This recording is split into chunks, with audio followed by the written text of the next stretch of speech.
The COVID-19 task force is reporting that a resident of St. Kitts breached COVID-19 protocols by making close contact with a high-risk visitor who was in quarantine. Superintendent Cromwell Henry made the disclosure during the NEOC press briefing on Wednesday. A resident visited a high-risk traveler who is quarantined at one of our designated quarantine sites, and despite being warned by the security personnel on duty, the young lady came in close contact with the person who is in quarantine. Out of an abundance of caution, the CMO, who is the quarantine authority, directed that the young lady be quarantined in the interests of public health. She is now at another designated quarantine site for 14 days at her own expense.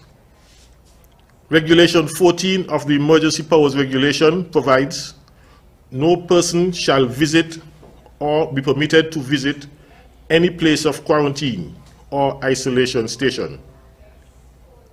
Properties where persons are in quarantine or vacationing in place have separate areas demarcated for such persons.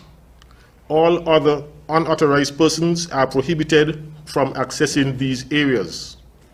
Hotel security and compliance and quarantine officers are on duty at these locations to enforce the restrictions. We ask for the full cooperation of the public when using these facilities.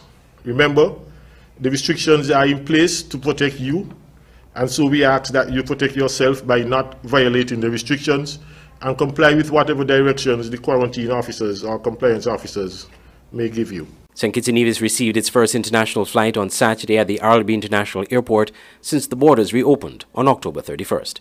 Andre Huey, SKN Newsline.